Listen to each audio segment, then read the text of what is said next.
Hello, how are we doing? And it's Friday, so it's a time for me to do a little bit of a coaching video. And with these, you can join them live. I appreciate it's really difficult for people to sort of find regular time in the week, but I'll always be posting the links into the calendar on school, and I'll post the recordings into the group, obviously on an ongoing basis. So you'll be able to catch up if you want to watch them. But the idea of them really is to one, build upon the information, but also help to build with motivation as well and the mindset and what it takes to actually change what you're doing. Because, when I go through all the new people who are coming in and when they're filling in the reset, the menopause running reset forms, it's really interesting for me to see what things people are struggling with. And something that is very, well, it's very common. We're all struggling with something.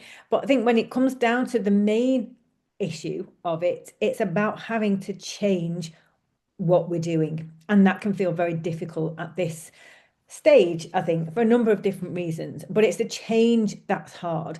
And that's really what's at the crux of the whole route to go from where you are now to where you need to be, getting a handle on what to change so you've got clarity and you feel confident, but also getting the mindset in the right place where you can change and make it happen. So that's the bit where most people fall down. So if you're here, particularly if you've filled in the form, then you're at an advantage because you're already looking at how you're running now and evaluating your own performance and where the challenges are. Because the first step is information. If we really can start to hone into the things that are wrong, then we can start to build solutions and plans that are going to, help us to move forward. So, how I want to sort of tackle this today is the idea that we're all on a journey to improve our running, and it does tie into a bigger picture. It's health, fitness, longevity, really. And I want to talk a little bit more about the sort of health and longevity, excuse me, got a bit of a cold, longevity aspects, really, because I know one of the reasons a lot of us run has to do with health. We might have I started when I was much younger for a weight loss point of view. As I got older and I realized the changes to my fitness and my energy and my stamina and how that translated to real life. That's what really hooked me in. And then, now we're aware of lots of the changes that are going on in our bodies, and crucially, will continue to go on if we don't actively do something about them. And that's why where running can fit in. Yes, there's other things like mental health, just getting away from your house, the nice personal feelings of feeling strong and powerful and just being outside is lovely. But we're here for the health. And this is why I think it's particularly cruel when we are going above and beyond what most people are doing and putting some real time and effort into being healthier, and it starts to feel like it's backfiring now when we're going through menopause. And that's all. It's not, it's very ironic. But bear with me because I'm going to just be talking a little bit about some things, and that really does get down to the heart of why we're struggling with running. Um, but what I do want to recap on menopause a little bit because, and particularly when we look at exercise, something that I see with a diet, with a nutrition point of view, is people can get to a point quite quickly where they've done enough. Well, when I work with people on a one-to-one basis, we might dig into what they're eating and, make some changes. It's usually to proportions, getting the amount of fueling right, getting the fueling right around exercise, around their runs and exercise. And we can relatively quickly get to a point where we've got a plan, we know how to eat, we've got habits, routines, we've sorted out hunger, we've sorted out cravings, we've got a healthy mindset towards snacking and sweet stuff or whatever we like, and where that fits in. And we've got this nice balance and it's running like clockwork. That doesn't always take that long to get to. And you do get to a point with your diet when a little bit of tinkering around the edges won't really make much difference. I mean, if you had a little bit of extra weight to lose, then it might be a short-term focus on that. If you were fueling to do something to do something, a longer run than you've ever done, then there might be a little bit of tinkering around to get you to that point. But by and large, once we're sorted on diet, there's not an awful lot we can do. But that's not true when it comes to our health and fitness, and particularly when we talk about muscle strength, power, balance, and cardiovascular health. So, this is why I want to just sort of recap on menopause for a minute. Now, we know most of this.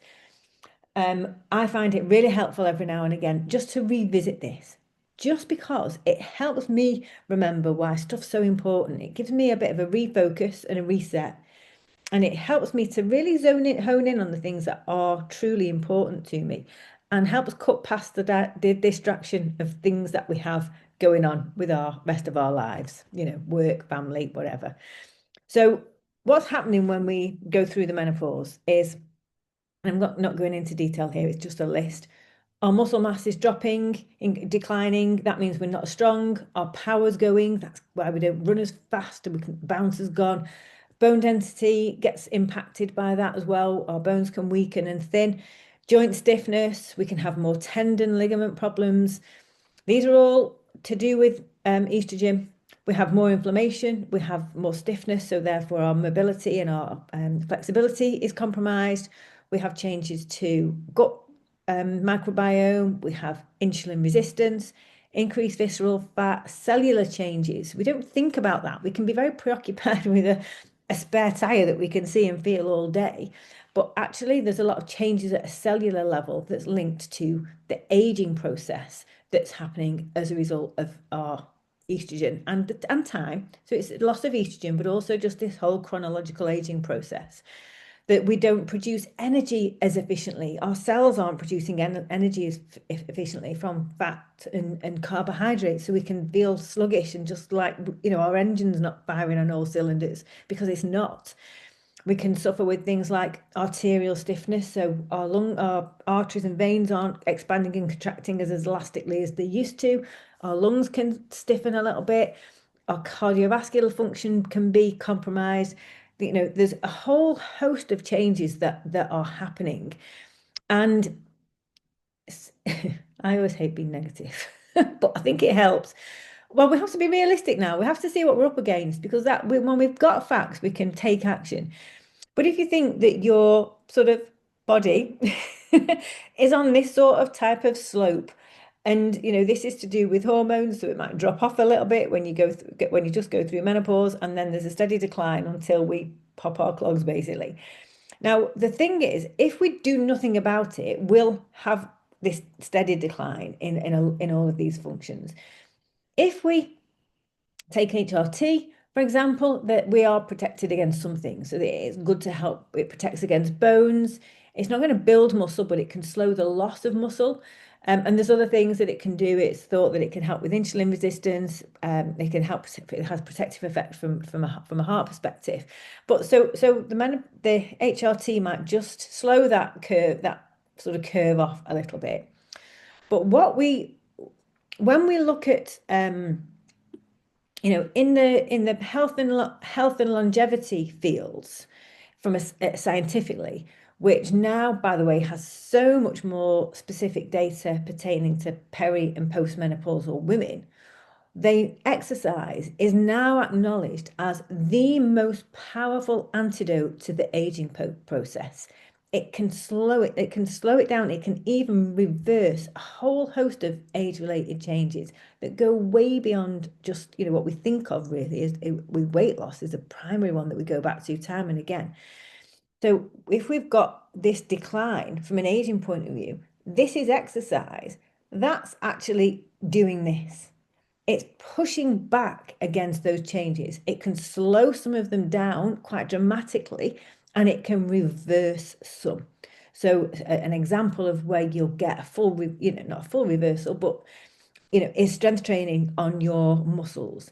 When, there's studies that compare the cross section of thighs from I think it's MRIs, I can't remember, or CAT scans, it doesn't matter, but cross section of a thigh, and the muscle mass can be the same in a 30-year-old athlete and a 70-year-old athlete that continues to strength train.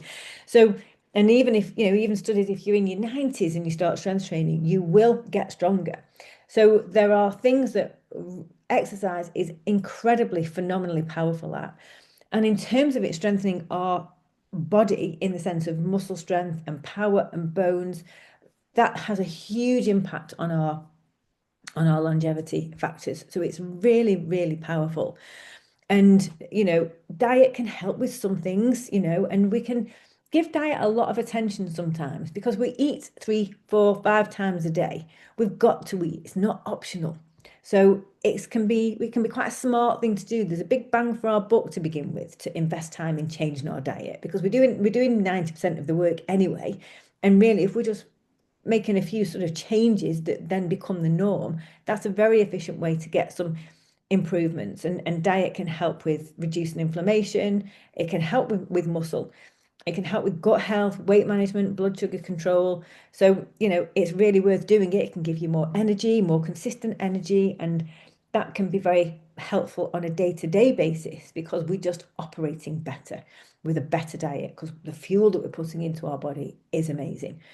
But when we then start to do things with the machinery, now that the fuel's good, well, that's when we really can ramp up the benefits. And things that exercise does that diet alone won't do is build muscle, build strength, build power, improve your balance, improve your agility, look after your tendon health. A lot of us have problems with that. Improve your mobility and flexibility, your cardiovascular health, the blood glucose control, improve the cellular changes that I talked about and the cell energy production. It can stimulate the production of a whole host of hormones that have massive beneficial effects, not just hunger hormones, and reducing the risk of a lot of metabolic disorders and even dementia. Now, so that said, that's the pitch. That said, it's much harder to make changes to exercise because one, we spend less time doing that than we do eating food, and it's also optional. We've got to eat, but we can end up planning to work out but not quite doing it for any number of reasons, and we're still okay. We're still okay on that day, so there's not really many consequences in the short term. And something that, I really recognize when I'm talking to, women in this life stage, and, we have an awful lot of challenges that can interfere with our motivation and our ability to exercise consistently. Now, that is important because if we are to do, if we are to use exercise to sort of push back against the rate of aging or reverse some things, what we have to have is a progressive program, a progressive exercise plan. Doing what you're doing now won't cut it. It won't have that impact because your body has got used to, it's acclimatized to what you're doing. It's become accustomed to it.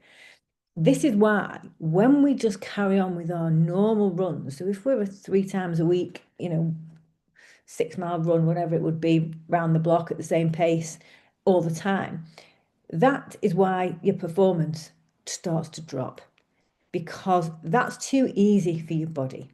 It's not putting any stimulus on your body. You're not changing the stimulus. And that's what we need now.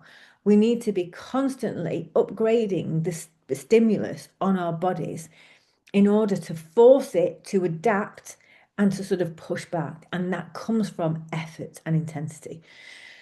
Now, and this is where a lot of us fall down because we can't quite understand what that actually is. And if we're just doing well to get out for a run 3 times a week, and that's effortless now, we're almost in that habit that we just get to that day or that time, get the trainers on, out the door, and we don't have to think about it, and we're just glad to be out. Suddenly to think, hang on, can I not do that run now that I really enjoy? Or it's just really easy. Do I have to train or run in a different way? And you're not sure what to do and you haven't got time to think about it. So you just go and do the same thing. And this is the crux of what the problem is. Now, a progressive plan, there's two things to think about when you're thinking about a progressive plan. I'll scroll back a bit actually. there's really four pillars of fitness when it comes to your body. That's your mobility and flexibility. You, I'm going to put balance with that as well. Strength, cardiovascular fitness, and power. Now, when you are looking at creating a progressive plan, you have to then think quite long term about how you build up and continue to stack on these things over time. Now, when I'm starting out with someone who's not really exercise, whether it might be that they've not run for a long time, or they're running but they've not strength training for a long time. It doesn't really matter what they're doing, which exercise type they're doing. But the point is, the first thing to do is actually create a habit. We actually have to make something happen on a regular basis. Okay, so that becomes the starting point. The next stage is to start to understand your form. So you're getting a sense of being able to do the exercise correctly or run with correct form, and understand how to recognize and use the different muscles in your body. And that's, you're sort of almost building your skill level up at that stage, your awareness of what you're doing and why you're doing it, and understanding when you're doing something correctly. Now, in relation to strength training, once you've got to that stage, that's when, if you're exercising safely and well and you feel competent with the various exercises, then you start to increase the weights. And this is a very long-term progressive phase where you are gradually going heavier and heavier and heavier. Now, to begin with, you can increase the weight quite quickly. The height is a sort of, is it an exponential curve? I can't remember, but a bell curve maybe. But as you get higher and heavier, the incremental change will be lower. So a new weightlifter, strength trainer, will be able to go up their weight quite quickly compared to me, who's been strength training for a while. A new person would progress at a much faster rate than I would. I'm going up by very, very small increments. And that's how that would work. But then as you get into hit your peak from a weight point of view, and or when you feel competent within your exercise, you either can start to add in some plyometrics. And that would be things like jumps, jumping lunges, jumping up, just jumping off the floor and back down again, doing things like burpees that require you to jump, and any other exercise that requires some explosive moves. And that's the progression then. So you can go back and recheck your form and have a strength training phase, and then go back in and do some plyometrics. But that is going to be working your muscles, building strength, building power. And if the exercises that you're doing that include balance and agility and mobility from a warm-up point of view, you're going to be making progress in all of those areas as well. In terms of how it relates to cardiovascular, a progressive plan, it's the same. You're getting into your habit, and then you're building up some regular low intensity work. But then what you want to do, and this is where we start to miss it off, is that those low intensity runs should be at a quite a low level. They should be quite easy. They should be done at a pace where we can have a conversation with somebody. And it would sound a bit breathless, but we can speak in sentences. But a smaller amount of our training from a cardio point of view, once we've got a decent level of cardiovascular fitness in place, and our body's in good shape in the sense of we're strong, we've got no tendon issues or anything like that, we can add in high intensity training, which would be hill reps, sprints, and anything that would have you working out at an intensity of what's called a rate of perceived exertion of 8 to 10. At that level, you can't talk. At that level, you can probably only go for 30 seconds. There are types of training, high intensity training, where you might be running hard for 4 minutes, for example. But clearly, if you're going to be running hard and only for something that you can only sustain for 30 seconds, that's a flat out sprint. You can only really hold it out for that long. You can't do much more than that when you're working out at your max heart rate. But that's the area that we then need to be tacking on to these easy runs. So we're progressing over time.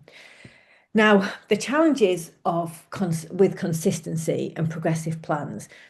If we were 20, if we were all in our 20s and we didn't have kids, we weren't married, we were at the lower end of our careers, we would have all the time in the world to be going trotting off to the gym, trotting out to have runs, and have this nice progressive plan that was really consistent.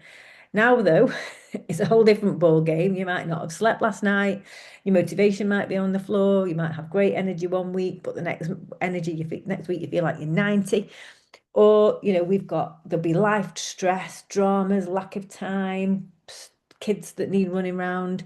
There'll be other setbacks like injury, illness, school holidays, etc. So it becomes very, very hard for us at this age to be so consistent with our training that we can actually have this progressive overload over time. But it's absolutely vital that we figure out a way how to do it. And because if we don't, we're having this, we're ticking off, we're doing the right things. Yeah, I'm having a run, I'm having a workout, but we're not truly getting the benefit of those changes. That's the real problem, really. And we're putting a lot of time and energy and effort into doing something that's not really having the effect that we want to. And I just want to raise awareness of this because actually I think we need to know this. I think we have to know that it's not fair. If we're doing all this work and we aren't moving the dial, we aren't getting this pushback effect that's actually strengthening our bodies so that we are stronger, more resilient, not now, not in 6 months' time, but in 5, 10, 15, 20 years' time. That's what we want. So it's key that we understand that this is a phenomenon of where we are now. Now, how do we get past that? Well, the first thing is to really, I mean, I think we're all here without knowing you all as well. It's early days of being on here. I've spoken to some of you, but not everybody. But we are all here because we have a mindset of wanting to get better. We're doing something about it, whatever that would be, or at least in a mindset of thinking, okay, I'm acknowledging that these things are changing and starting to look at what your options are to research what you can do differently using the resources in here. So we've got that advantage that we are starting to become open to what's going on. We're starting to educate ourselves. And we've got that desire and want to change and want to get better. So that puts us at a huge advantage to straight off the bat. But now we have to start to have a look more strategically in terms of how we plan out and protect that time so that we can continue to keep our eye on the prize and keep pushing. It's very easy for us to just go into the same old run pattern. Maybe it's very easy to just hit the gym and do the same thing week in, week out and never really progress. But now you've got the information that you need to tells you that you have to start to look at how you can just push that little bit harder. And it doesn't matter that you might not have all the bases covered and the perfect plan, but that doesn't matter. If you've ever trained for a long run or a half marathon or a marathon, you have to build up to that. You have to start adding things on incrementally. So you've done it before, it's the same now, but it's really just being aware that we have to know that we have to build this mindset or cultivate this mindset that we have to keep just pushing ourselves. We have to think, well, wherever we are now, I've got to find ways to build in that intensity, build in that effort, because that's going to be the thing that's going to really make those changes to my body, to my physiology, and start pushing back against time, putting that stimulation on my body that I don't get anymore because of the lack of estrogen. So that's something to, cultivate that mindset and be really clear about that for yourself. So I hope that's been useful. I hope that's been useful. Because like I say, we're here because we want to change, we want to get better. At its essence, that's the recipe. That's what we have to do. We have to start to find ways to add in this harder stuff. For those who've got concerns about weight gain and body composition, harnessing the power of your diet, reducing stress and making these changes to your training, both in the strength training area and the cardio, the running training, that is the thing that will bring your body back to where it was before and change the shape, build the muscles, start to reduce the fat.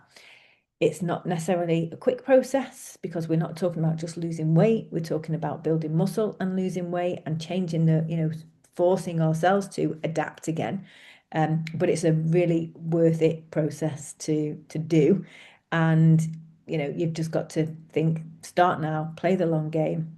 And I think when you can settle into an idea of it being a long-term process, it actually can take a huge amount of pressure off you, from feeling that you have to change everything straight away. Because, as I said, our lives are manic. It's just not an option. We're having to go slow and steady. But I think if we've got that focus, if we know what we need to change, that's the most important things that we have, because then we can figure out how to get there, how to take the next step, the next step, the next step. Okay, so thank you for watching this. If you have any questions about that relate to this when you've watched it, let me know, put them in the chat and I'll answer to you.